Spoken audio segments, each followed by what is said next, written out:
Ladies and gentlemen, this is WBTV, West Bloomfield School's Educational Access Channel, Channel 19. Stay tuned. Our presentation of United We Walk, the program and walk, is coming up in just a moment.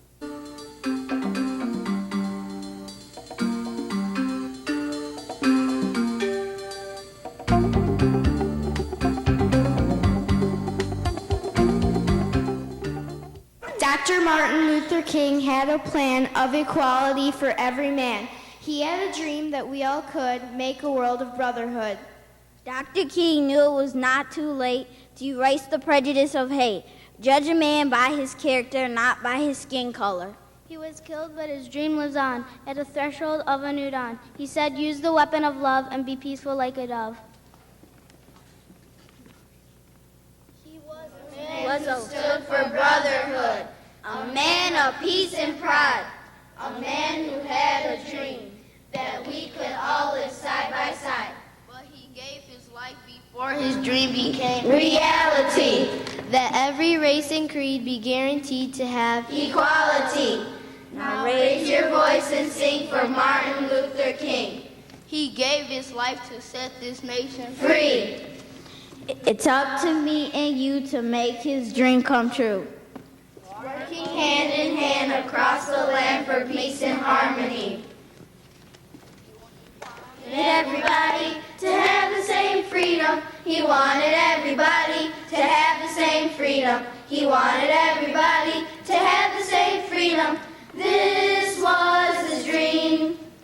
Dr. King, Dr. King, Dr. King was a civil rights leader. Dr. King, Dr. King, he had a dream. He wanted everybody to join hands together. He wanted everybody to join hands together. He wanted everybody to join hands together. This was his dream. Dr. King, Dr. King, Dr. King was a civil rights leader. Dr. King, Dr. King, he had a dream. Let's all love each other and live like friends. Let's all love each other and live like friends. Let's all love each other and live like friends and make his dream come true. Dr. King, Dr. King, Dr. King was a civil rights leader. Dr. King, Dr. King, he had a dream.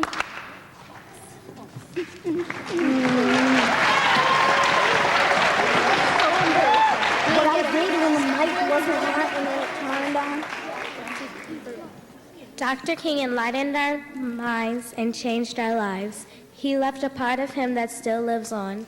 Please listen to the wonderful, great words of Dr. Martin Luther King, Jr. Hate to compare, love releases it. Hate to confuse his life, love harmonizes it. Hate to dark his life, love illuminates it.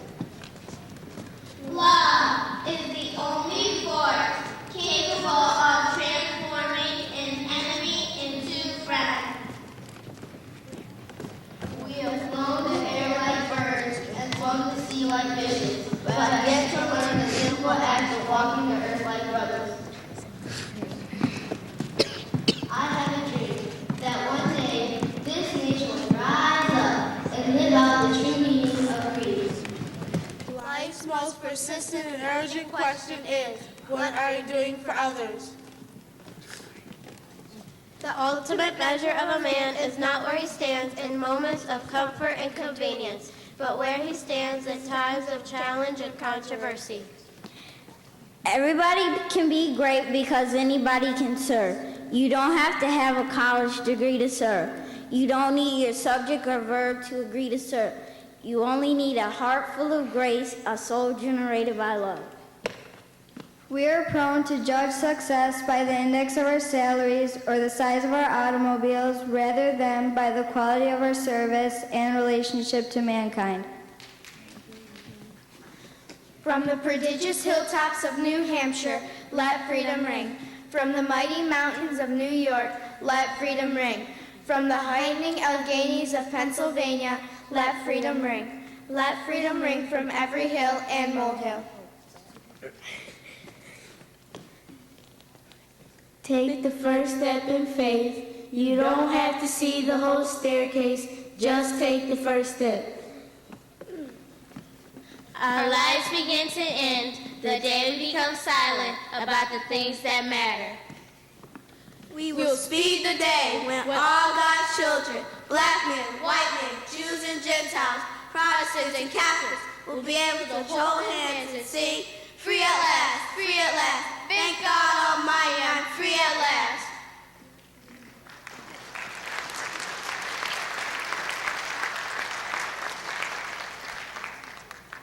We shall overcome. We shall overcome. We shall overcome someday. Oh, deep in my heart, I do believe we shall overcome someday. We shall all have peace. We shall all have peace. We shall all have peace someday. Oh, deep in my heart, I do believe we shall all have come someday. We'll walk hand in hand. We'll walk hand in hand. We'll walk hand in hand someday. Oh, deep in my heart, I do believe we shall overcome someday.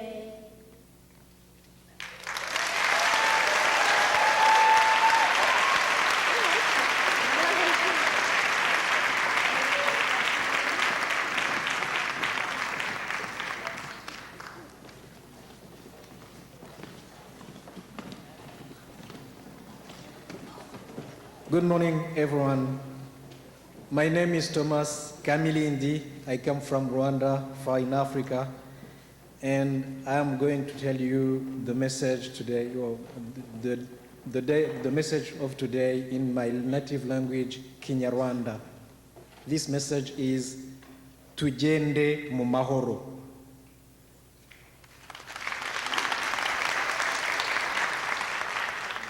This message is in Punjabi. Apne dil vich aman leke chalo. In German we say, wir gehen in Frieden.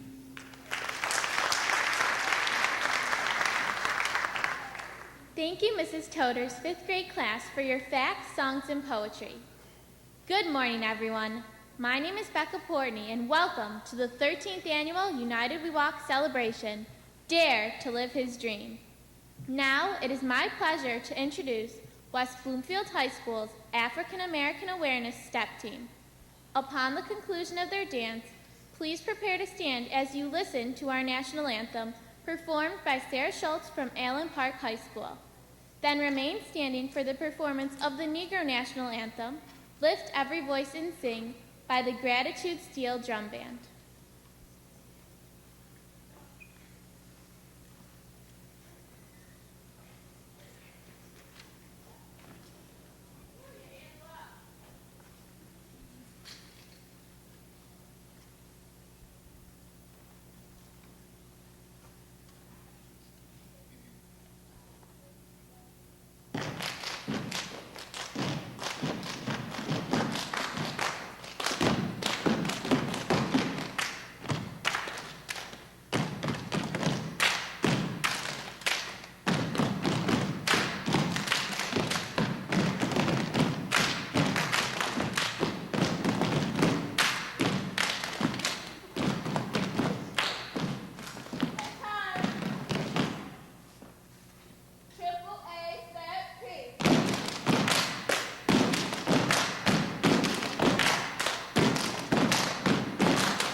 Lift every voice and sing till earth and heaven ring. Ring with the harmonies of liberty. Let our rejoicing rise high as the listening skies. Let it resound loud as the rolling sea. Sing a song full of the faith that the dark past has brought us. Sing a song full of the hope that the present has taught us. Facing the rising sun of a new day begun. Let us march on till victory is won.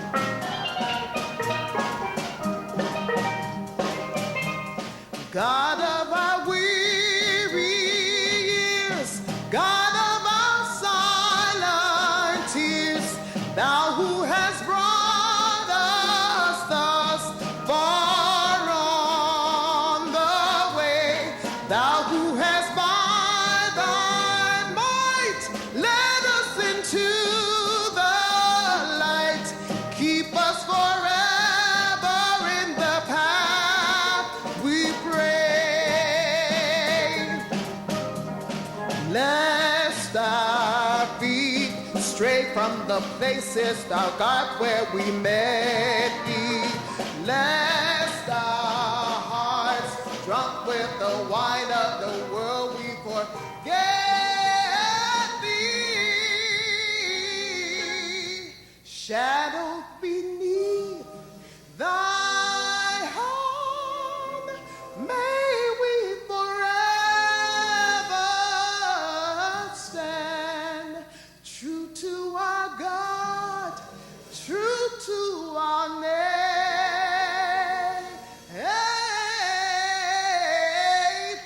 land. Lift every voice.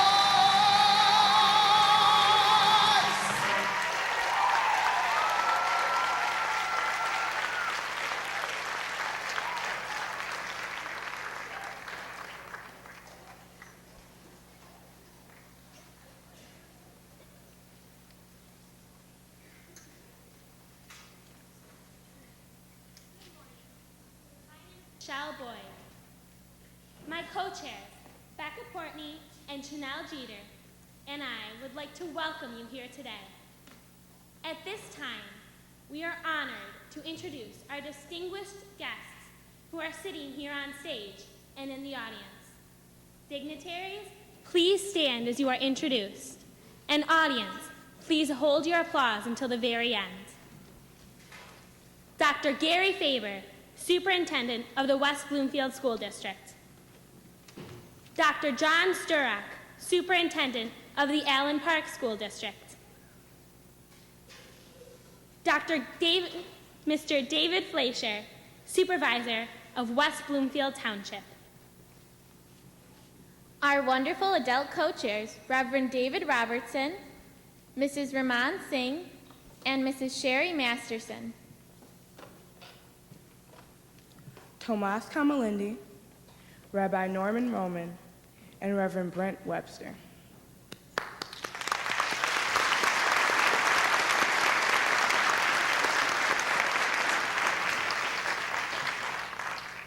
We would like to remind everyone that today Wesley Berry Flowers is giving away 6,000 roses by the dozen between 10 a.m. and 3 p.m.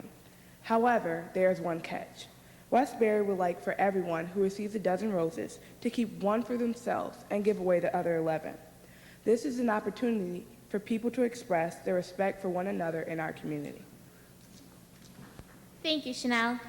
Our opening speakers this morning are Mr. David Fleischer, the supervisor of West Bloomfield Township, and Dr. Gary Faber, the superintendent of the West Bloomfield School District. Following them will be the joint Allen Park and West Bloomfield High School choirs singing Hold Fast to Dreams. This song is inspired by a poem written by Langston Hughes.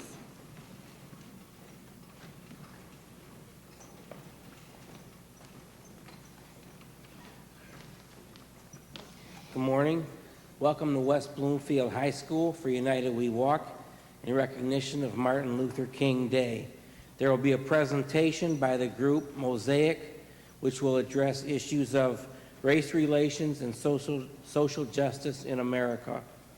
After the program, there will be a walk on Orchard Lake Road, followed by lunch and dialogues. We hope you find today's program will be inspirational and meaningful.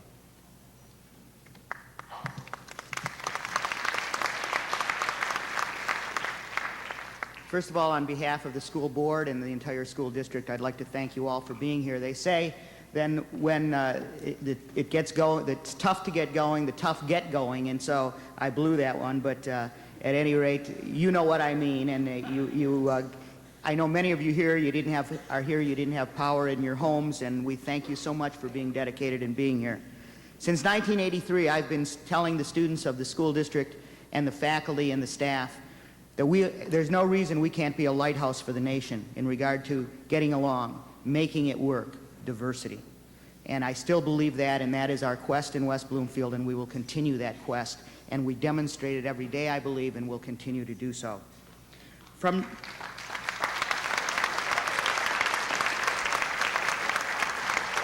the reflections of Martin Luther King, just because you may not see injustice every day does not mean it is not there. Just because you are not the one screaming racial slurs or discriminating against race doesn't mean that it does not happen. And so Reverend Martin Luther King said, "An individual has not started living until he can rise above the narrow confines of his own individualistic concerns to the broader concerns of all humanity." I would hope that that's why we are all here today. Welcome. God bless.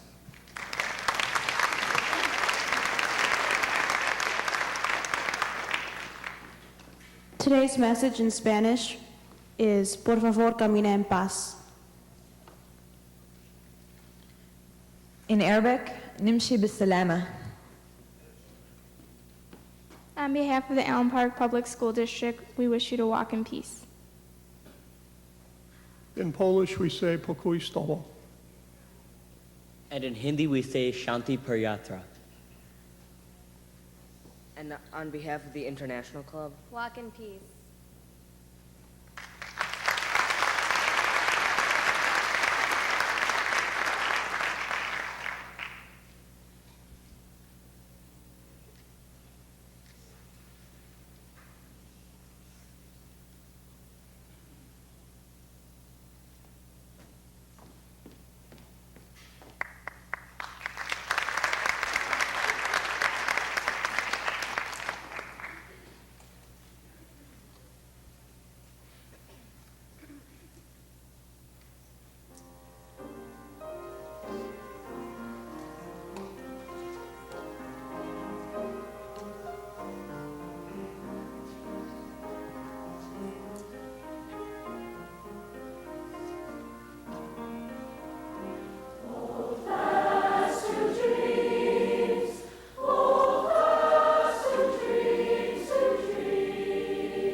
Good morning. On behalf of the Greater West Bloomfield Community Coalition and Teens Making Changes, we'd like to wish everybody walk in peace.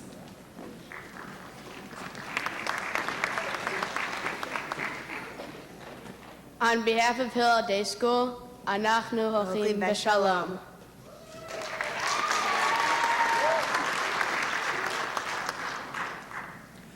We would like to draw your attention to our student oratory contest winners, Max Stern and Ben Jarrick of West Bloomfield High School, and Josh Burer of Allen Park High School, who spoke at the Candlelight Vigil last night. These students were among 40 who competed in this competition. Also, at this intimate vigil, we inducted 2 more historical figures into our Wall of Honor. We inducted Coretta Scott King, Martin Luther King Jr.'s devoted wife, who worked side by side with him throughout the civil rights movement and continued his legacy after death. We also inducted Paul Rusesabagina, who many of you have heard of from the movie Hotel Rwanda. Mr. Rusesabagina was a fearless protector of the oppressed people during the course of the Rwandan genocide. We would also like to draw your attention to your event program and the television monitor playing in the atrium for information about Dr. Martin Luther King Jr.'s National Memorial. Now, it is my pleasure to introduce to you Mr. Roger Fisher, Associate Director of Campus Activities and Programs at the University of Michigan, and Mr. Barry Checkaway, a faculty member at University of Michigan. And they are here today to speak with you about Mosaic's program, Speak Out.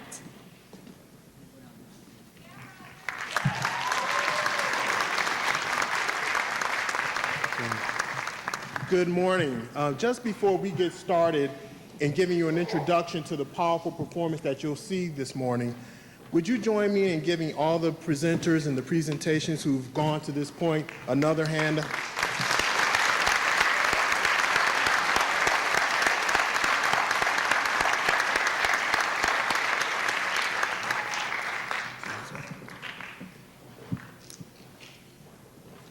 Metropolitan Detroit is one of the nation's most segregated metropolitan areas. Young people want to reach out and to communicate with people who are different from themselves, but too often they lack the spaces in which to do this. At the University of Michigan, we've established a program called Youth Dialogues on Race and Ethnicity in Metropolitan Detroit. The purpose of the program is to bring together young people who are of African, Asian, Middle Eastern, European, and Latin American descent in order to be able to have dialogues, to come to the U of M for a campus retreat, and to develop action projects together. Last year, the Mosaic Youth Theater was part of that program, and they worked with us to make a performance, to develop a performance, Speak for Yourself, which is based on the dialogues of high school age students who came together at the Dialogue program. This is a program that is open to people like you, and if you become interested in this program, we hope that you will make contact with us, and that is the program on which the performance is based. So for the last 2 summers, approximately 70 high school students came together representing their communities, representing their race and ethnicity, to talk about their experiences growing up in the segregated Detroit metropolitan area. This performance draws upon those dialogues, those narratives, and those experiences. It is at the same time both funny, both sad, sometimes irritating, sometimes causing you to be angry. What we're going to ask you to do during the entirety of the performance is to be in touch with both your emotions and also what you're thinking. When you find yourself feeling something, we want you to think about why you're feeling what you're feeling. When you're thinking about something, we want you to be in touch also with how you feel related to those things that you're thinking about. There's going to be a unique opportunity for many of the high school students here to have a dialogue following lunch. There's U of M facilitators and high school facilitators who've been trained who are going to lead those dialogues. There's also an opportunity for the adults here and anyone else who'd like to participate to have a dialogue following lunch that'll also be facilitated by community leaders here and with some support from us. So we're very happy to present to you the Mosaic Youth Theater of Detroit in their performance of Speak for Yourself.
Diversity lock-in or anti-racism website? Because we are a theater group.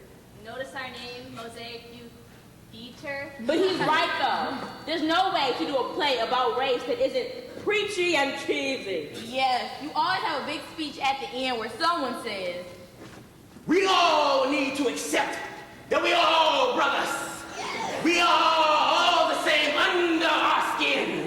I need you all to love each other. Black person, find a white person and give them a hug. And white person, find a black person and give them a high five. Look, you guys, it doesn't have to be like that. We learned a lot from the youth dialogues. We met with teenagers of all different races and ethnicities from all over Metro Detroit. There has to be something from those dialogues that we can use to make into a good play. Yeah, and they could hold hands and talk about how perfect the world would be if everyone was like them. And they could sing, Kumbaya, Kumbaya, Kumbaya, Kumbaya.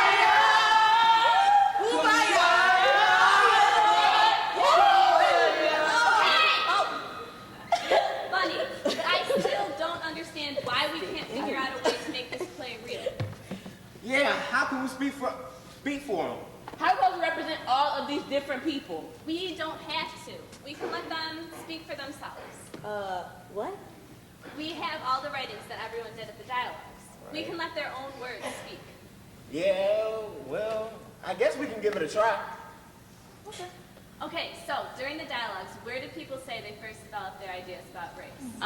When they were children. You get your ideas from your family and other family members. Yeah, especially if you grew up in a segregated area where all you knew were white people or all you knew were black people. That's just about everywhere in Metro Detroit.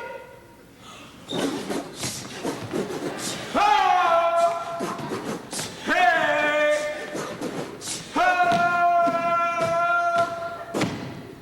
Welcome to What's Cooking Detroit, where we look deep inside the ingredients that make our fair city.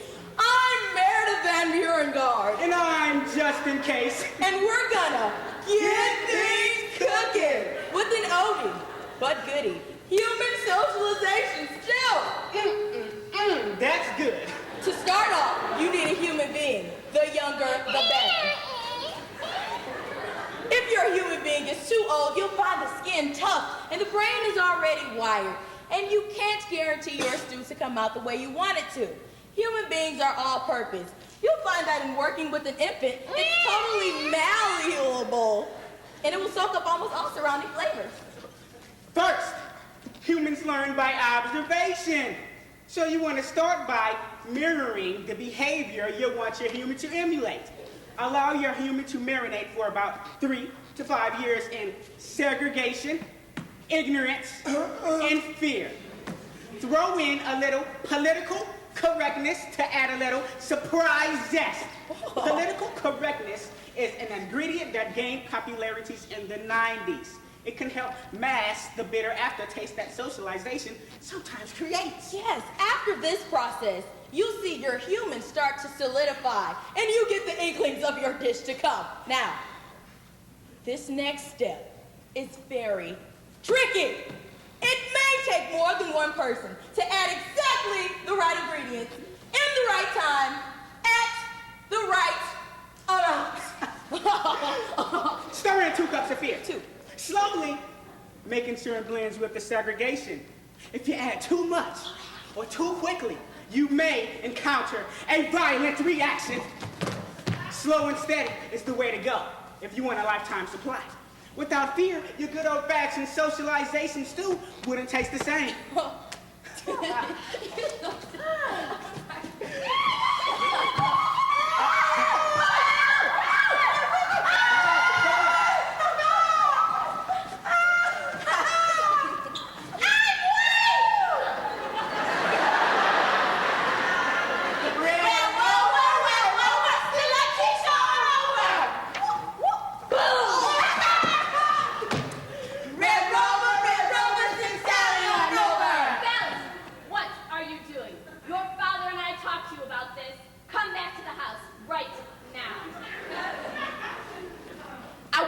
From bigger cities who try to understand what it's like to live in a small, isolated, all-white community. Our experiences growing up are so different. I mean, it's hard to be open-minded and know about diversity when you're hardly ever around it. But not all of us are closed-minded. In my first interaction with a white person my age, I was asked, do I like being black? What kind of question is that? Well, you shouldn't jump to conclusions and imagine a fairy tale white life for me just because I'm white. What do you know about anything? People label me as a thug or a gangster when that has nothing to do with who I am. Exactly. My neighborhood may look dirty and may smell on the outside, but on the inside there's love, togetherness. We work as a team and stick together. Sally, this is exactly what I've been talking about. It's not safe for you to be out here with them. Man, how did we even get to this point? Things were fine before her mom came out. My mom says all white people hate us, and they left the city because they were afraid and didn't want to be around us. That's what my mom said. Well, my dad said if my sister drove her car south of 8 Mile, he'd take her car away. He said in the city, black people rioted in the 60s, and it wasn't safe to live there anymore. My dad said it was a revolution and not a riot. Yeah, well, I better head home. Me too. See you later. One weekend, I spent the night at my friend's house, and I was super nervous because we were going to church, and I had never been to church before. And when I got there, I couldn't believe my eyes. The family belonged to an all-black church. When I think about Jesus, and I ain't got no need. When I think about Jesus, we know we are on the dance, all night. You should have seen the looks I was getting. I felt so alone and singled out. I was the only white girl there. After that day, everything was different. I don't know if the experience was good or bad, but it opened my eyes. I was a guest in their church, and they didn't treat me badly, but everyone knew I didn't fit in.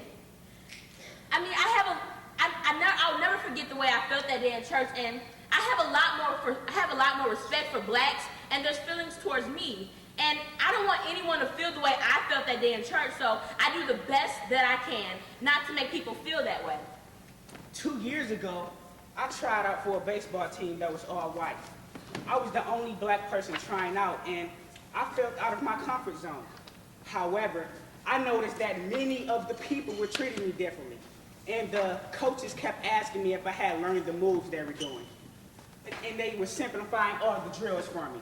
When I confronted them about this different treatment, they replied by saying they haven't thought that I learned the ins and outs of baseball from my former black team. When I heard this, I immediately left that field and never returned to that team again. It's weird the way being white affects my life. If anything, it makes my life easier, and I take that for granted sometimes. Around first grade, that's when race really started to play into things. I remember in February, it was Black History Month, and we were learning how blacks were and still are treated inferior to whites. Our teacher would teach us what used to be done to blacks for no reason at all, just because they were different from whites. I couldn't fathom how people could treat other humans so poorly for no reason at all. That's what I knew. That's what I knew what it meant to be white. I'm not ashamed of being white. I'm just ashamed of what it can mean. It means I have an upper hand in life, and I don't like that. Heading into the 5th grade, my parents moved me into a school in Dearborn, mainly because of the high tuition at my old school. The students at my new school were 90% white. They were very nice and accepting toward me. At times, though, I felt that they were only being nice because of the color of my skin. I ended up serving as the school's unofficial mascot. How does being white affect the way I live? I don't really know. I never thought about it much until this whole youth dialogue thing. But it must affect me somehow. I mean, I'm as white can get. When I was younger, my grandma used to play favorites with her grandkids. She used to treat her darker grandkids more harshly than her lighter ones.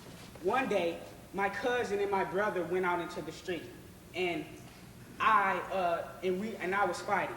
And when we got home, we were spanked with the paddle, and my lighter cousin was spanked with the cloth belt. Okay, this is a good start. I like how you worked in the writings from the dialogues. Yeah, because one thing I really got out of the dialogues was how it was so much more than that. Before, I never knew what it was like growing up Asian American or Arab American or Hispanic. I didn't even know we had Hispanics in Detroit. Have you ever gone to Southwest Detroit? Yeah, you know, Mexican town, because they got the restaurants. Wait. Are you kidding me? No. My mama don't let me go anywhere outside the neighborhood except to rehearsal and once in a while to the mall. Okay, well, let's work on that part next. Let's talk about what the Hispanic kids did in the dialogue. Put yourself in their shoes. I want people to know that being Mexican is very important to me, and it's something I don't take lightly.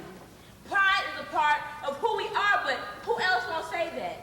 I want people to know that we ain't lazy. I want people to know that stereotypes are just that. We bleed the same blood. Uniting and understanding is key in this process. We are who we are, and we're proud of it. You know what? I interviewed my dad for a school project on immigration. I knew he was the first one of our family to come to the U.S., so I asked him to tell me the story of how he immigrated. My father became oddly quiet, and he wouldn't tell me much. Later, I found out he was ashamed to tell me that he came here illegally. And I guess that he was scared if my teacher found out he could get in some sort of trouble. It hurt me to see my father like this. He left his family to come to this country because he needed to make money for them. To this day, the money he makes supports us and his family back in Mexico. It hurt me to see such a proud man so scared and ashamed. I have a pretty good life. The only thing that's messed up about it is I'm Hispanic and I don't speak Spanish. And since I don't speak Spanish, I don't have friends that only speak Spanish. I would love to learn the language because I'm Puerto Rican, and I would love to speak to my family in Spanish. I haven't really been concerned about speaking Spanish. I've been speaking English ever since I learned how to talk, but I've been thinking about it. When I have kids, I would love them to be bilingual. You know, my black friends freak out when I speak Spanish with Latino friends. They get all insecure just because they think we're talking about them. It's not that. I just like speaking Spanish. It makes me feel at home. I don't always feel at home in this country where people seem to judge us a lot. Yeah. But when I'm speaking Spanish, I feel at home. I don't like the term Hispanic. All it means is Spanish speaking, and that puts people like me in the same category as people from Spain, and that doesn't make any sense. That's like locking together slaves and slave owners in the same ethnic group. People from Spain are Europeans. Hundreds of years ago, they came to Latin America as conquerors. They forced my people to speak Spanish. Spanish, and they tried to destroy our native culture. But we are a resilient people. We created our own culture and flavor, a mix of Spanish and indigenous.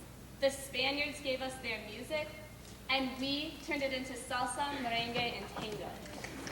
And to this day, our cities are still filled with Spanish architecture and the bright, vibrant colors of the indigenous people. And we brought that culture to the U.S. So that's why I don't like the term Hispanic. People from Latin America, and those of us whose families come from there, we are our own people.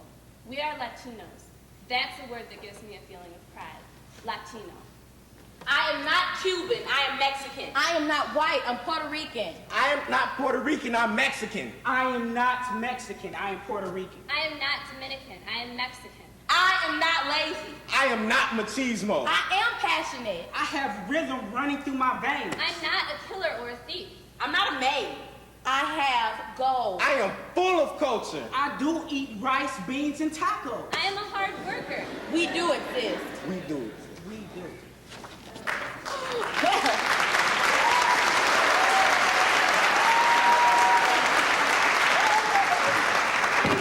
Now we're back. Yes. After the fear has been stirred in, your human is ready for the media. Place your human in front of the TV for 3 to 5 hours daily. This does not require supervision. Now, any channel will do, but some tried and true favorites are MTV, Cops, Bad Boys, and Jerry Springer. Probably most popular of all is the nightly news. Now, television is an important ingredient in this concoction because it slows the growing processes. Although television is the quickest, most thorough form of media influence, others will work as a substitution. Or, if you really want a hearty stew, use more than one kind. Some suggested are the radio, the internet, newspapers, and magazines. Now, they all will work as they all prevent your human from doing any of that pesky thinking for itself. Once the media has become part of the daily routine, you're ready to add one of the most defining ingredients: assimilation. To achieve optimum socialization, you must choose a school that has all of the following elements: peer pressure, conformity, and perhaps the most important of all, lunchroom segregation. You don't want your partially socialized humans soaking up other races, cultures, and ethnic foods, do ya? This creates an expansion that is very difficult to reverse. Yes, it is, Justin. So, you may have heard this once before, but it's important that everyone and everything surrounding your human contributes to the socialization process. You may have heard this once before, as it bears repeating. Surround yourself with others who are using the same recipe. You can always start over with a new human, but you don't want to do that. That takes years. You want to enjoy your stew today, tomorrow, and for years to come. Yes, stir steadily until it becomes confused. Once confused, add a pinch of ignorance and 4 overflowing cups of closed-mindedness. Without these, your main ingredient, the human, may try to reverse the socialization process. Yes. They will try to just reverse the process, and it just won't work. You don't want your human to get all straight-minded and know what he's talking about. You want him to be confused. Oh, don't you? Yes. Don't allow your human under any circumstances come within questioning of authority. Your human must feel it has all the answers. All of them. Avoid asking questions. Yes. If your human accepts everything you have added to it without complaints, you know your socialization stew is complete. Great. But let's keep working. Let's talk about the Asian American experience. Do you guys remember what they talked about? Wait. Remember that U of M weekend retreat? They did that skit about the Asian American stereotype. Oh my God, that was so good. Yeah, the one that knocked out all the stereotypes. What was the name? Yes. Secret Asian Man. Yes. Let's do this. I'm constantly educating educating non-Asian Americans about what I am. Of course, I speak English, and I don't know any martial arts. Sometimes I feel invisible because people think they know what it means to be Asian American, but they never get to know who I am. I wish there was a way to tell everybody at once, just to cut it out. This looks like a job for Secret Asian Man! Hello?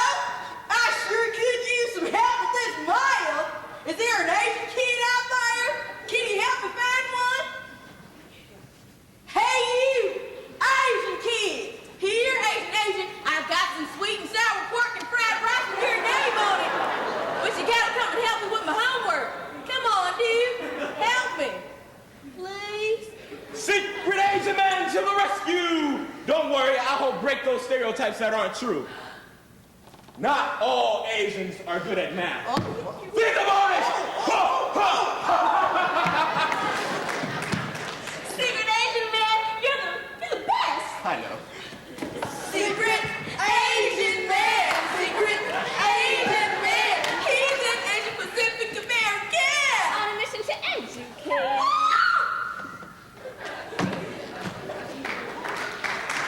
I am so pumped right now. I just won a gold medal in my karate tournament. I could take on anyone right now. Hey, look, an Asian kid. Oh, pig! Yes, this is my day. Wow, these Asians really are the ultimate fighting challenge. Come on, bring it.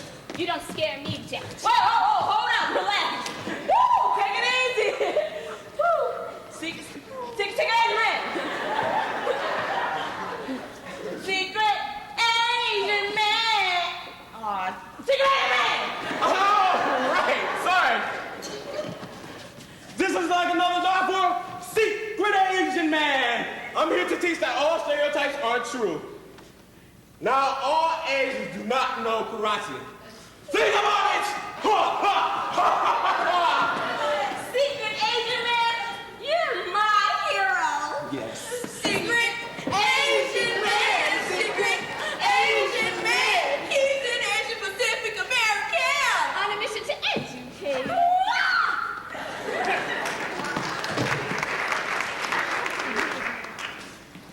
Hey, watch where you're going, Chinese kid. You know what? I'm really sorry, but I am not Chinese. Chinese, Japanese, Korean.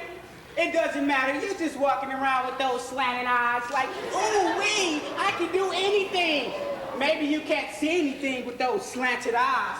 Hey, Secret Asian Man. Secret Asian Man, here to prove that all stereotypes aren't true. Now making fun of the way someone looks, now that's just plain ignorant. Secret Asian Man, I love you. But I got a question. Yes, dear. Shouldn't you be Secret Asian Pacific American Man? Yeah, but Secret Asian Man sounds better. Secret Asian Man. Secret Asian Man. He's an Asian Pacific American. On a mission to educate. Please, Mom, please don't ask me who I am. Don't ask me if I'm Japanese, Chinese, Korean, Vietnamese, or Filipino because I am not. I am Asian American. Now, I wish there was a secret Asian man who could tell everybody when they're being ignorant, but there isn't. So now what? That was great, right?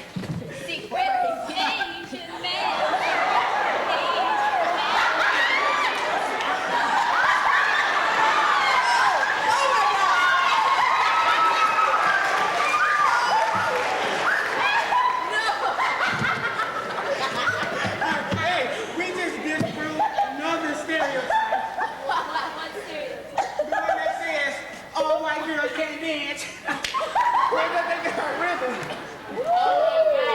Girl, you got moves. I want to teach you guys a game that one of the Arab American kids at the dialogue taught me. You may have heard of it. It's called Samut Oranga. Semi-oranges. I like oranges, but you know what? No, that's not it. Listen. Oh, Samut Oranga. It's the famous game of ant, person, elephant. The Samut is the ant, the Orang is the person, and the Gaja is the elephant. The Samut wins over the Gaja, because the Samut can crawl into the Gaja's ear and tickle him to drive him crazy. Simu Orang Gaja. The Orang wins over the Samut because the Orang can stomp on the Samut and kill him. Simu Orang Gaja. Yes. The Orang wins over, or the Gaja wins over the Orang because the Gaja can trample the Orang. Simu Orang Gaja. That looks like rock, paper, scissors to me. That's where that game came from, genius. He taught me this and many other things that people of Arab descent invented. Let's play. The Arab Americans had a lot to say at the youth dialogues. I have never spoken to an Arab American before. I had no idea what life was like for them. In my community, you knew everyone, and you knew the people to avoid, like mean kids who picked on you for being Muslim. To me, my ethnicity is learning about my country, which is Lebanon. With learning comes pride. Nowadays, too many people are so commercialized that they don't value culture and tradition anymore. Many people may not know this, but Arab Americans come from all around the world. We come from Lebanon, Saudi Arabia, but we also come from Somalia. But all our cultures are all a little different. All of us in the Detroit area isn't Muslim. The majority are Christian. I'm Christian Chaldean. But we are all getting clumped together like our differences from one another don't matter to anyone. Are all blacks Christians? Are all whites Catholics? Well, it seems here that people assume that all Arab Americans are Muslim and terrorists. After 9/11, I noticed that fewer and fewer Arab Americans are proud of who they are. In my school, the Chaldeans rarely state their origins. They classify themselves as American. They're afraid of being labeled terrorists. My uncle had to put up American flags all around his house so people wouldn't throw rocks at it. But I know that I, no matter what happens, am representing always my background and proud culture. September 11th made me doubly sad. I was sad as an American citizen for all those loved ones who died. But I was also sad for my people because I knew things would never be the same again. I mean, it's gotten a little better since then, but not by much. It seems so easy to blame a whole race for something when the race is seen as different. I mean, when Timothy McVeigh bombed that federal building in Oklahoma, no one said all white people are terrorists. And just because Charles Manson and Jeffrey Dahmer are white, no one said all white people are psychotic killers. But when you see me, you immediately think you have something to fear. Some people look at me strangely because I wear the hijab, the traditional Muslim headscarf. But it doesn't bother me because I'm proud of my religion and my culture. So many of my non-Muslim friends are confused, trying to find their identity, figure out who they are. I know my identity, and the hijab makes it clear to everyone. So when I walk by Wayne State's campus or U of M Dearborn and see all these students wearing the hijab as they make their way to class, it makes me proud to be a strong Muslim woman. Now for our exciting conclusion on What's Cooking Detroit. Hey Justin, hey. Now your stew is ready to be served. Be sure to serve as a main or side dish at every meal so you don't lose your taste for it. Serving sizes may vary. Anywho. Serve for any occasion or incident. Remember, overeating can spark revolutions and social revolutions. Yes. Remember that. Yes. Remember that you want to enjoy this stew today, tomorrow, and for years to come. All right, well, I'm Meredith Van Burengarten. And I'm Justin Case. Join us next week as we make Never Cross 8 Mile Pizza. Okay.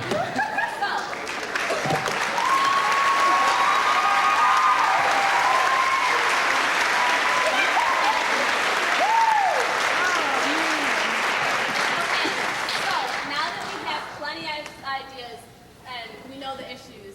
How do we get the message across without sounding like we're preaching to folks? Oh, yes. brothers and sisters. Hallelujah. The time is drawing nigh. Be ye nice to one another. You know, you are right. It is so easy just to tell people what to do. I think the real challenge is going to be taking pieces from everyone's experience and opening ourselves first. Yeah. You know what?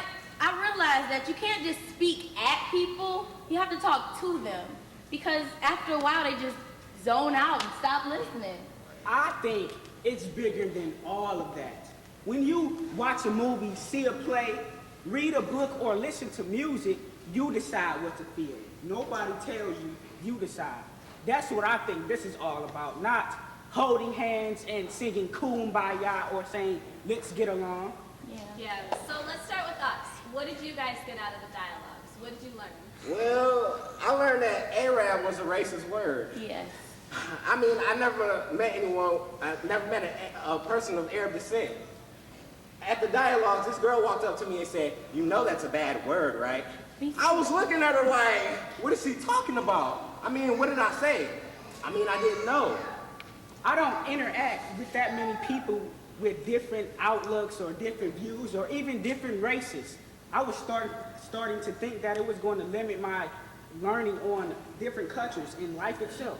Yeah, different cultures. That's important to learn about. Well, they told us to write down all the stereotypes we heard about Latino people. And they told the Latino people to write all the stereotypes they heard about black people. It wasn't the way I felt, but I don't know. After it was all over, it was hard to look at Latino people as anything other than just people. Yeah. Well, I think I learned the most important thing out of all of this, that Middle Eastern food is really good. Yeah. Because we was hungry. We was hungry. And there are different types of Chinese food. Yes. You know what? I met a white girl the first day who didn't like Nick Lachey. We became friends instantly. Since the dialogues, I've really been checking my friends when I hear them saying ignorant stuff about other races. It is amazing how clueless they are to the fact that what they're saying is so untrue. And when I tell them, they're like, believe it or not, I feel like I'm changing the world by just correcting that one person. Yeah. The world is changing if you just check and correct just one person. That's deep. That's deep. Now I'll never see an Arab American person the same way again. Now I'll see the person, not the stereotype. That's right. I become much more open-minded. It's like I can walk the streets, see a person of a different ethnic background, and actually start a conversation with them and open myself up to them. I learn so much now. They tell me about how they view some things differently and how they view some things the same. It's really changed school for me, though. I'm not hearing the same things over and over again. Yes. And my best friends are white, Latino, and Asian. We are really different, but it's fun. Yeah, before the dialogues, I never thought of what it would be to be multiracial, not belong to one race or another. That's great. Yeah. In one of my groups, we had a girl that was African American, Mexican, and Indian. Yeah. Another guy was Japanese, Polish, American. Wow. Well, before the dialogue, I thought my community was so happy, so great, put together. But once I went put together, Oh. But I realized I grew up around black people, and so So when I went to the meetings, I started to realize, wow, I've been so closed-minded all this time, and I didn't even know it. So when I went back to my community, I saw the few Arab people in the community and the few white people in the community, and for the first time, I tried to put them together, tried to make them feel together. That's important. The most important thing I learned is that you gotta speak for yourself. Yes. You can't let anyone else speak for you. Not the media, not your leaders, or not your parents. You gotta tell what you really experienced. If these white and Asian American and Latino and Arab American kids didn't tell me what life was like for them, I never would have known. So I gotta tell my story. Yeah. Tell it. Yeah. So, it sounds like we have plenty of ideas to start the play, but now we have to get started. So where should we start? What do you guys? I don't know. Maybe, this is just a thought, We could do a cooking show that examines the process of socialization. No, I think we should do Secret Asian Man. Yes! Oh, that was fun! But we can't forget what everyone put in their diaries. Yeah, of course, we got to have that in there, but we have to mix some other things in there as well. I think we should use that one game that the Arab people invented. You know, the one that's like rock, paper, scissors? Yeah. Symbol. Oh my gosh.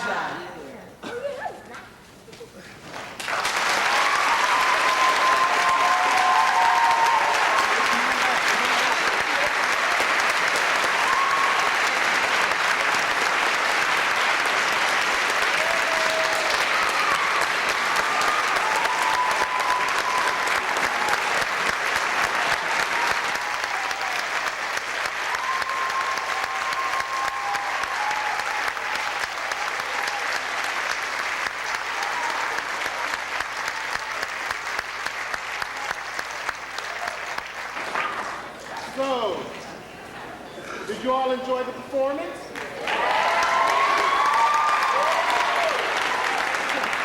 Okay. These fine performers have agreed to spend a few minutes. We've only got a few minutes before you all go out on the walk, but they're anxious to answer any questions that you may have. Again, we're going to have some time after lunch to have a conversation about the themes and the ideas that came forward in the presentation. But if you have some questions for the actors while they're still here, they're happy to take those. We've got a couple of microphone stands in the aisles, I believe. If you could just come forward and stand at the microphone and ask any questions, the actors are prepared to answer them. You've got about 5 or 10 minutes before you need to go out and have the march. Are there any questions? If there's a question. I have a question. Okay, just before you ask that question, I want to give these actors a chance to introduce themselves. You can share your name and what school you are with, and how you heard about the Summer Youth Dialogue. Hello, everyone. Good morning. Yeah. My name is Maisha Turner, and I attend Mercy High School, and I heard about youth dialogues through Mosaic. I wasn't able to participate in it, but I went to the summer retreat. Hello.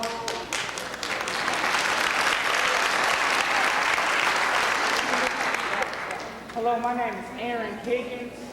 I attend Cass Tech, and I learned about the youth dialogues through Mosaic also. Hello,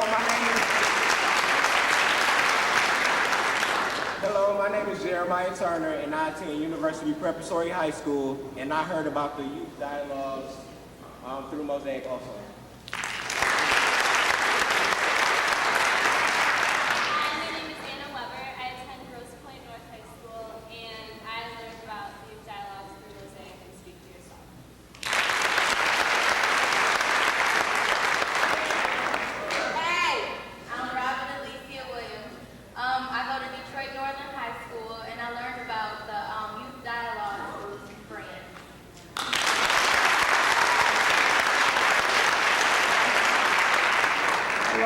Would you come out to local high schools in the Detroit area and perform? Actually, we do. You can call the Mosaic number or go to the website, and there should be a section talking about bookings, because this is our traveling show. This is the only show we do, so you should be able to call and just get us and come out and perform. Right now, the Mosaic Youth Theater has about 24 performances booked through the remainder of this academic year. So they are traveling across the state. Just last night, they performed in Chicago, another troupe, I imagine. Yes. So they're also performing outside of the state. In March or April, we have a performance in Mississippi. So they're traveling all over the country. There's another microphone here. Any other questions, please come forward to the microphones. Yes. I just want to know who did most of the writing. Did you all participate in that, or was it written for you? Our previous director, Kate Peckham, she was at the dialogues, and she gathered all the testimonies and the things that the teenagers said, and we had different projects. So one of our projects was to make a play, so we collaborated and we made all of it mesh together and work, and this is the product of it, the whole, how we were just sitting here and talking, that's what happened. How did you guys memorize all that? And how come you're not nervous up there? I memorized it, just use some regular acting techniques or whatever, you know, going through the script every day, trying to make sure I had everything right. And I feel good up here, so, you know, I feel comfortable up here on stage. So Yes. One important word, dedication. Professionalism.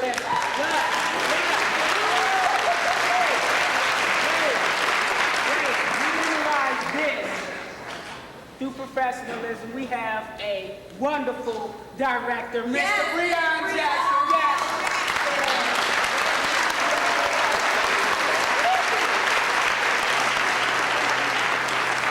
Any other questions? We have time for maybe two. Thank you for a great performance. Did you ever have the opportunity to get any input from South Asian American students, Indian, Pakistani, Bangladeshi, any of those at all, do you know, in your youth dialogues? So far, we've had participation from a lot of different racial ethnic groups. Southeast Asian is one group that we haven't had a lot of participation from. We haven't had a Native American group as of this date, nor have we had a group that focused on Jewish identity. So those are some other groups that we want to recruit to the program over time. Yeah, I just wanted to say that this program is sponsored by the Skillman Foundation of Detroit in conjunction with the Office of the Provost at the University of Michigan. Those are our two funders. And the Skillman Foundation actually was the foundation that said, why don't we start with these groups? Any other question before I'll ask the last question then. So, in preparing to represent other races, other ethnicities, did you learn anything as actors or as people? Yes. Oh, yes. We learned that it's no such thing. It's no such thing as acting a certain race. You know what I mean? You can't. If somebody told me act white, act black, act Latino, there's no such thing. You have to just develop a character as a person, and that was the point, because people are just people and not a race. Yeah, one thing I really got out of it was with the different races, there also came with the stereotypes, and you didn't want to portray the stereotypes because that's the whole point of the piece, was not to be stereotypical and sit up there and do some type of accent or dialect or act a certain way, because you wouldn't be doing the piece justice, because whoever's testimony that was, they weren't sitting there trying to portray a stereotype because that's not who they are. So you kind of had to apply it to your own life, try to figure out the way how you struggle and kind of put yourself into the situation.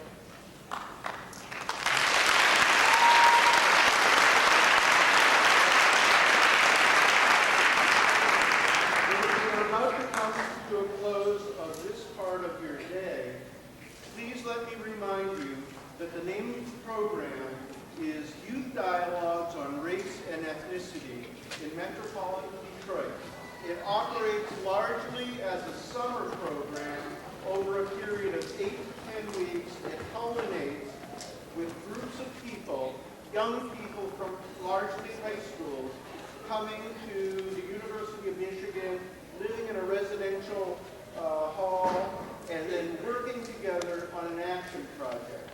Because one of the things we know is that there are many people who don't think that they can do anything about segregation, and this is a way for this to happen. Just to say in closing that it is a great privilege for the University of Michigan to be able to collaborate with Mosaic. We are taking this show on the road as part of our outreach. We want you to know that despite what happens in the state of Michigan, that the University of Michigan remains committed to social diversity. This is one of our many programs, and if social diversity is something that's of interest to you, we hope that you'll give us a look. On behalf of Mosaic, thank you all very much.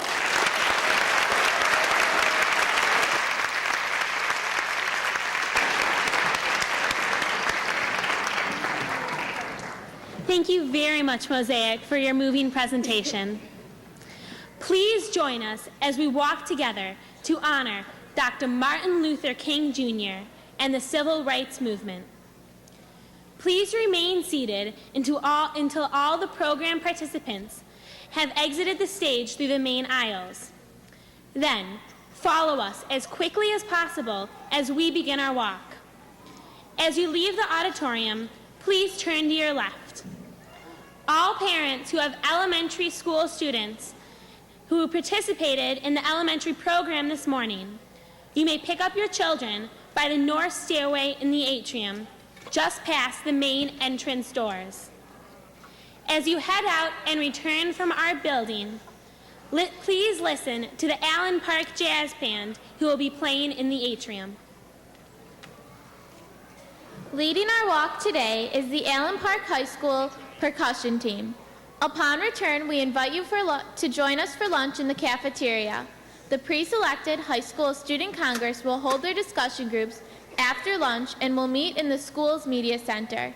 Any high school student who wishes to participate in the dialogues and teen congress who is not already registered, please contact an adult host in the cafeteria during lunch. For all other students and adults who would like to participate in an open discussion about the Mosaic presentation, one will be held in the Laker Commons directly across from the cafeteria. Thank you very much for coming to our program, and we hope that you have enjoyed it as much as we have.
Slow down, slow down.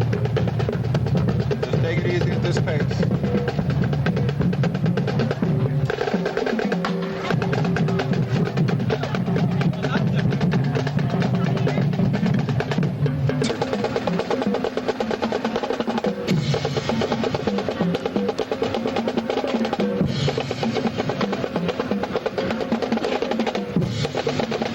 All right, roll out into the road.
There you go.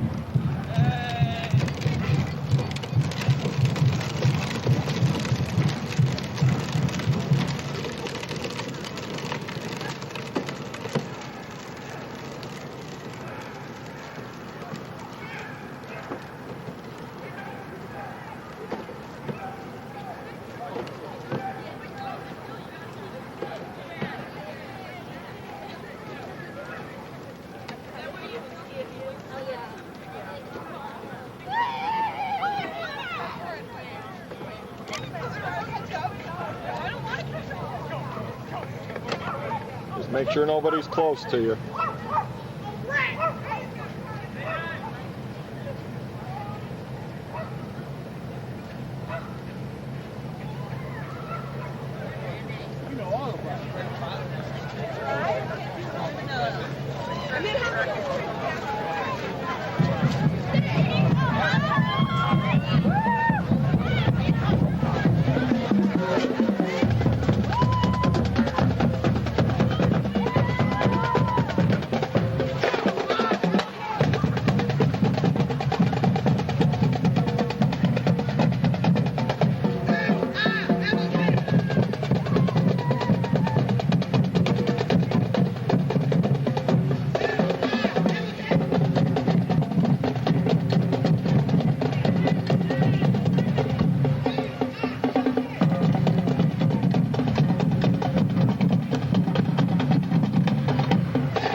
All right, get over in that right-hand lane. Nope, nope. Yeah. Sorry, you're left. Come on, get over there. I want to get over and stop so I can get out. Get in the right-hand lane. There, move over. We're going to turn around in this driveway. Okay, stop.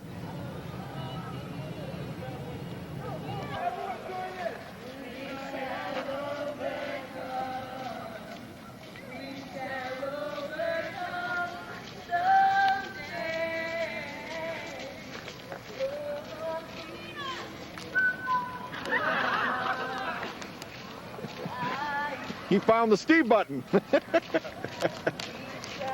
once a year.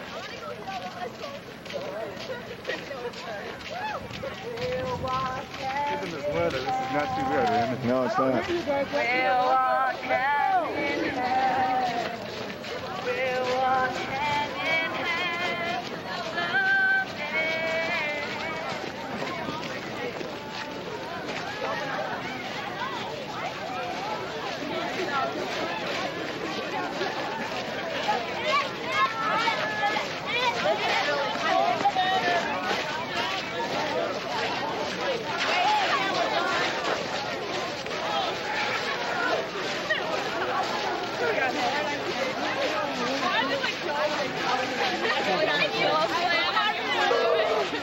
If we got to ride this glass all the way back.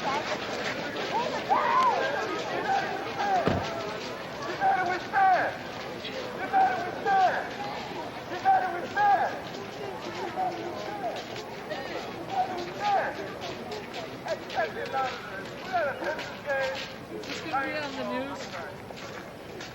Oh, really? You guys, I definitely heard you guys loud on that. United we stand!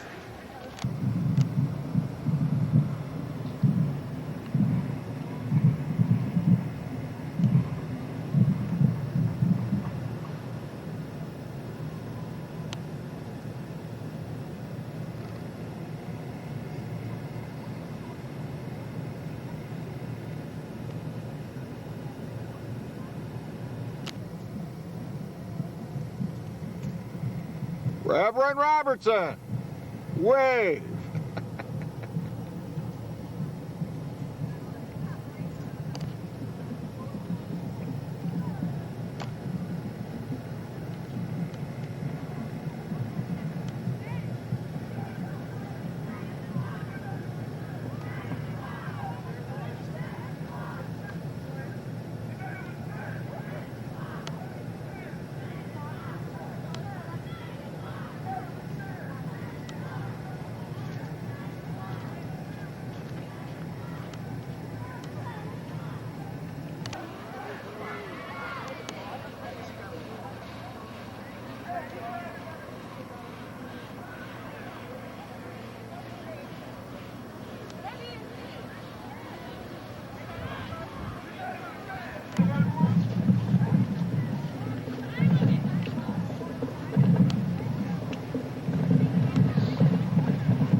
Got it in gear? Let's start rolling easy.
We're going to follow them in. Get ready. Roll it slow.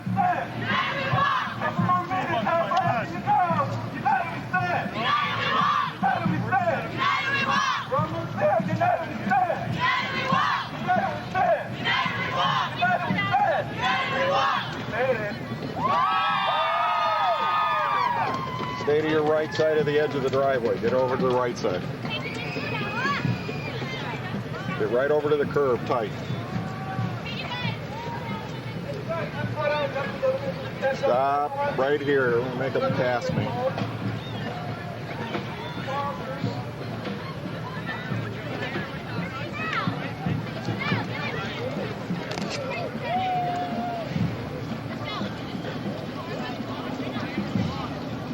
Look forward, guys.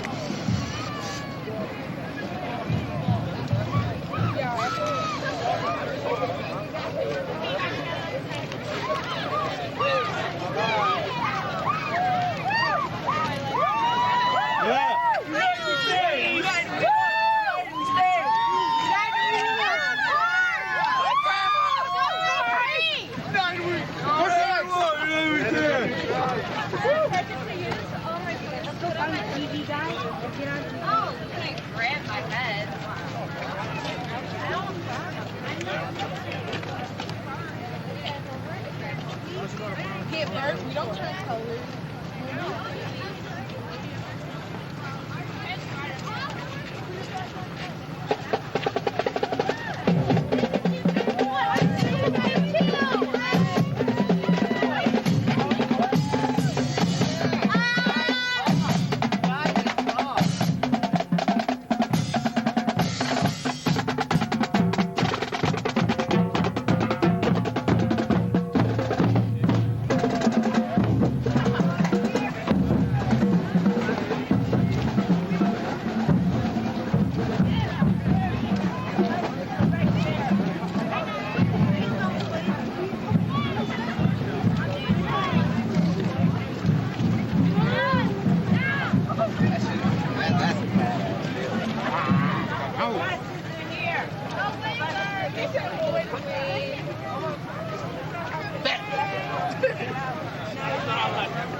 I got you getting those. I got one. They're gonna fall anyway. I got one. Yeah. Hi, Randy. Hi. We shall overcome. We have overcome. Glory to God. Kingdom has come. You made it back. Amen. Everybody to have the same freedom. He wanted everybody to have the same freedom. He wanted everybody to have the same freedom. This was his dream. Dr. King, Dr. King, Dr. King was a civil rights leader. Dr. King, Dr. King, he had a dream. He wanted everybody to join hands together. He wanted everybody to join hands together. He wanted everybody to join hands together. This was his dream. Everybody to have the same freedom. He wanted everybody to have the same freedom. He wanted everybody to have the same freedom. This was his dream. Dr. King, Dr. King, Dr. King was a civil rights leader. Dr. King, Dr. King, he had a dream. He wanted everybody to join hands together. He wanted everybody to join hands together. He wanted everybody to join hands together. This was his dream. Dr. King, Dr. King, Dr. King was a civil rights leader. Dr. King, Dr. King, he had a dream. Let's all love each other and live like friends. Let's all love each other and live like friends. Let's all love each other and live like friends and make his dream come true. Dr. King, Dr. King, Dr. King was a civil rights leader. Dr. King, Dr. King, he had a dream. We shall overcome. We shall overcome. We shall overcome someday. Oh, deep in my heart, I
hour, and it's going to be very fast-paced, and we will be done here at 2 o'clock. By 2 o'clock, you will be walking out the room. We have a lot of work to get done in the next hour. Brandon and I are going to, we just want to ask you, first of all, just in starting off, what stands out to you about the group that you were just in? What is there about the group? Great group of people. Love you guys very much. Everyone was very open-minded.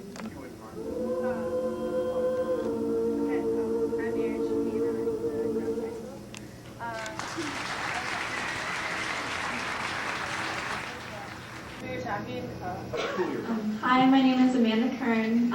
I go to Allen Park High School. I was really impressed with how nobody in my group fed into any stereotype you could have possibly come up with when you look at them. There were people who had a lot of really interesting things to say that I would have never expected to come out of someone like you would stereotype them to be. So that was really good. I thought that was an interesting experience. And I'm sure that happened for a lot of people. Why don't you share it with the person next to you? Please stand up, name and school. Hi, my name is Brandon. I'm from Allen Park. I was actually kind of bummed out with my group because I only had 2 kids that weren't from Allen Park, and we're here to mix it up, here to make new friends.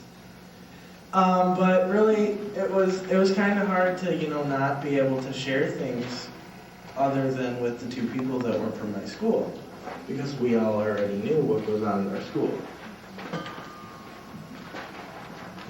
That is a problem of facilitation in terms of deciding how to distribute people. It will not happen the next time.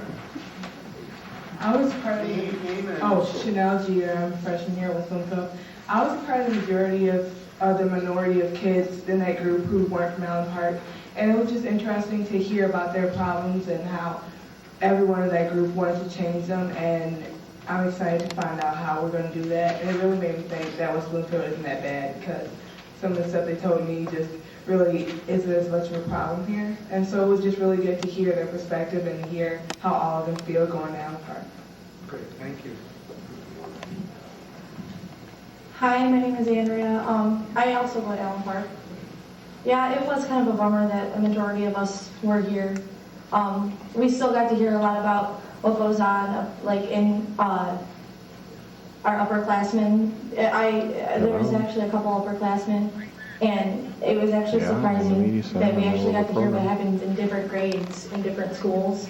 Okay, thank you. Let's give ourselves a round of applause. Would all of the high school facilitators, co-facilitators, please stand up.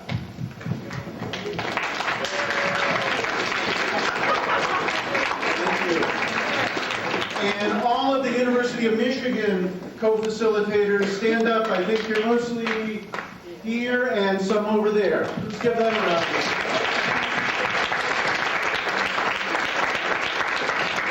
I hope that experience was of interest to you. Just again to say that the program, the IGR program, that is the program that prevails for working at the university with this, often does have co-facilitation, and that's the kind of experience, this is a very common experience for us at the University of Michigan. What we're going to do is we are now going to look at the issues and we're going to try to boil them down. And while we were meeting here, there was a group on that side of the floor that was taking the many issues. We were expecting there to be at least 30 issues that would be cited. And we asked them to just try to boil them down to a smaller number of issues. We're now going to look at what they are, and we're going to open the floor for a little bit of discussion, and then we're going to move toward trying to set priorities on those issues. And by the time that again, the 2 o'clock comes, we're going to want to have at least 5 issues that are priorities.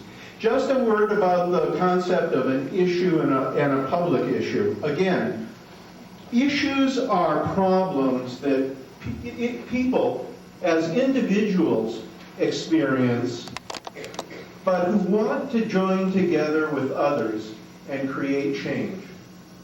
Many of us think we have personal problem, but it was many people's problems. Then that becomes a public issue, and when you come together and start talking about it together, there's no reason why you can't go to the next step. Okay? That would be an example. Or if you think that there's a problem in the neighborhood about parks and recreation, for example, we don't have good facilities. But why do they have facilities over on the other side of town? And we want to do something about getting better parks and recreation facilities for our neighborhood. And we turn to the people around us and we say, let's do something about this together. It's the idea that people can do more together when they join in solidarity. And that's a public issue. And what we want to do here in this public policy issue Congress is to now start narrowing down the issues. So here's what we're going to do. We're actually going to walk around and point at each of these, and then we're going to ask, are there any thoughts that you have? Anybody want to say something about this? Want some clarification? But let's go, why don't we go through them? Steph, do you want to take us through them and what they are? Sure. So these, we have 10 different issues. And so this is, I think, pretty representative of the issues that you all came up in your small group. So we've got generational differences, interracial dating, racial slurs, effects of the media, lack of diversity in schools, stereotypes and assumptions, closed-mindedness, self-segregation, teacher favoritism, and lack of education on diversity issues. So I guess what we want to do now is just sort of open it up in terms of, do you guys have questions about these issues? Some of them were clear in terms of, a lot of you picked some of these same issues over and over. Thank you. I think a lot of things are connected to the effects of media because the media is our greatest form of awareness about the world, whether it's through TV, internet, whatever. And it's kind of a circle effect, like the media portrays something and then in turn we show it off and it kind of just keeps going around. So like in the media you can see something and even though it might be just a small portion of what might happen, people might think that's true and then like in turn portray that or play up those effects, whether it's through racial slurs. They might think they're acceptable, they see them on TV, it's like with the rap music or whatever. And then they might also think that like everywhere, everyone just hangs out with people who like them, so they start to self-segregate themselves and think that closed-mindedness is fine and then start feeding into those stereotypes and just kind of a circle motion. That was very well said. Congress. Youth Policy Congress. We chose the word Congress for a couple of reasons. One is, in Congress, people are usually passionate about an issue and they want to win on that issue. They want people to focus on their issue and they sort of build alliances with other people who they want to get on their side so that they can start doing something about the issue. So one of them is this whole idea of representing an issue that you care about the most. The second thing that happens in Congress is people vote. And in another couple of minutes, we are going to give each of you a little sticker, a little blue sticker, and we're going to ask you to pick one of these issues.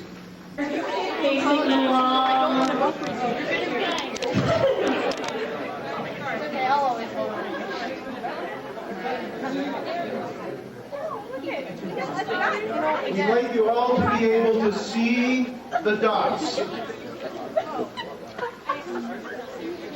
So stand back enough so that you can see the wall, but not too far so that you can see the dots.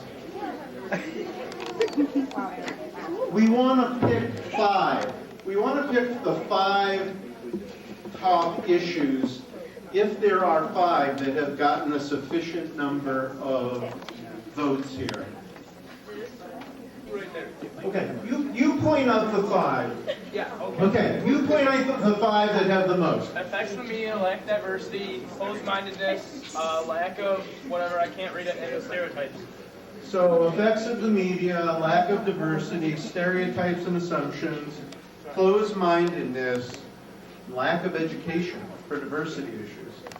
Now, while you're standing here, stand near the one that you think is the most important, that would be the most interesting or most important for you to work on, and go and get yourself near with the other people in that group and just start talking with them for the next 5 minutes about what you mean by it or what others mean by it.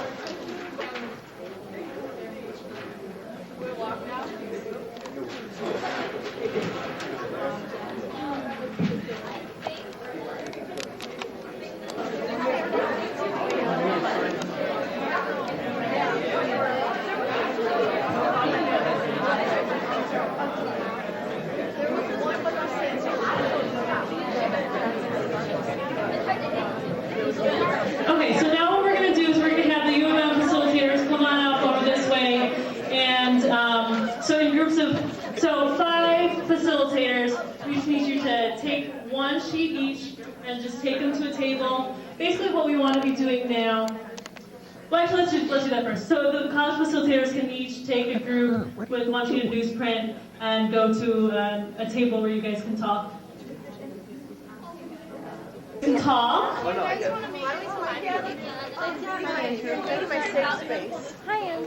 Everybody to have the same freedom. He wanted everybody to have the same freedom. He wanted everybody to have the same freedom. This was his dream. Dr. King, Dr. King, Dr. King was a civil rights leader.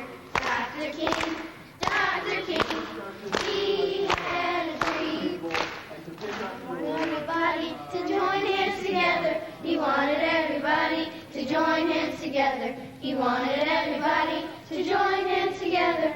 This was his dream. Dr. King, Dr. King, Dr. King was a civil rights leader. Dr. King, Dr. King, he had a dream. Let's all love each other and live like friends. Let's all love each other and live like friends. Let's all love each other and live like friends and make his dream come true.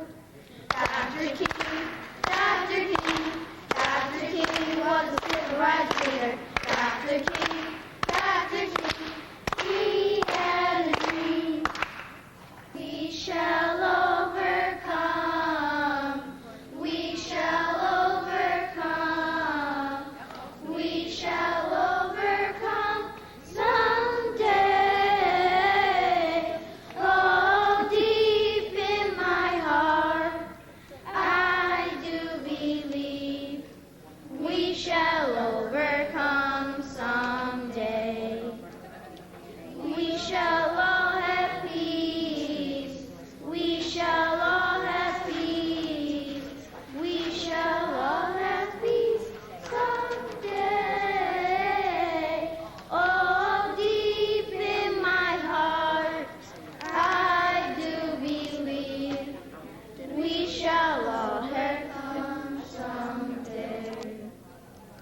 We'll walk hand in hand. We'll walk hand in hand. We'll walk hand in hand someday. Oh, deep in my heart, I do believe we shall overcome someday. Issues that concern them around race, ethnicity, and discrimination in this, the nation's most segregated metropolitan area. So thank you, thank you. Thanks to Steve, Wasko, and for all of the staff from your schools. Let's give them a round of applause for making this possible. Want to thank B'nai B'rith. There's someone here from B'nai B'rith, I think, one of our funders. This did not happen by accident. There were some funders who actually helped to make this meeting possible. Let's thank them.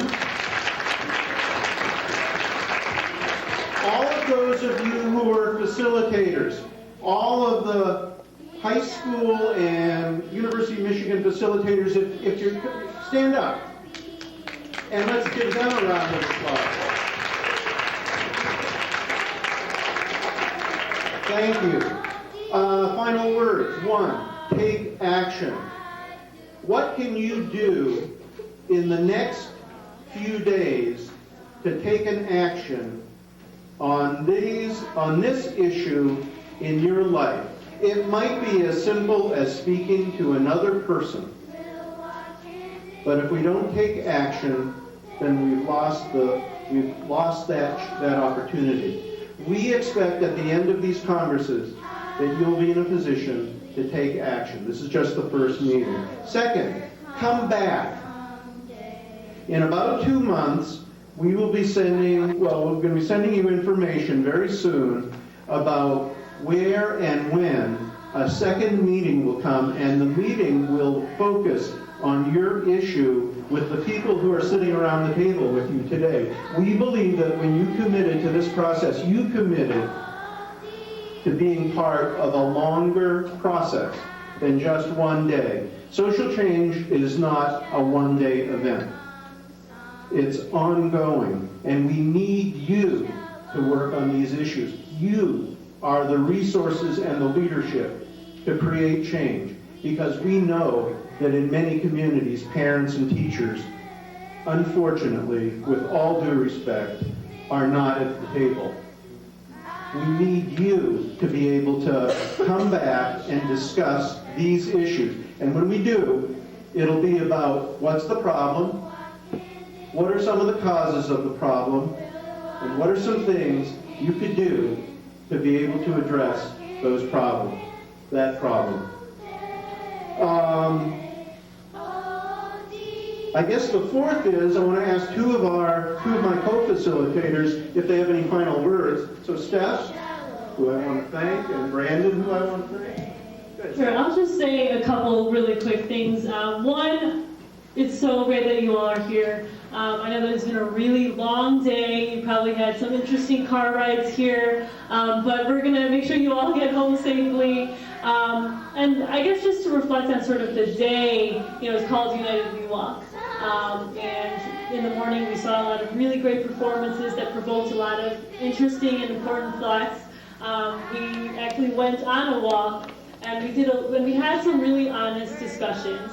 So we are talking the talk by talking about these issues that are so important to us. But at the same time, we also want to make sure that we're all thinking about what we can do. And I think Barry's really gotten us to that point. Now that we've talked the talk, we have to make sure that we are walking the walk. And so hopefully together, united, we walk.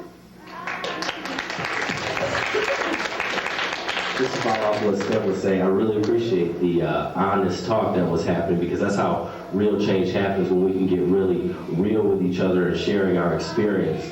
So I just want to encourage you all, as you go through this educational process, that there's more education than right out of your books. The education happens when you're able to talk to each other and find out about real cultures, about real experiences. That's what really makes things come alive. So when you're able to interact with each other and be able to step in different arenas with different people, that's when you really grow as a person, to be able to go in those different arenas. So I just encourage you to step out of your comfort zones in all of your life's dealings, and all the people that you come into contact with, make life so much worth more living. So thanks again for all you guys do. So, one more thank you again to all of our University of Michigan facilitators and co-facilitators. Have a safe trip back to Ann Arbor. Who knows what the weather is out there, but drive slowly, please, on your way back home.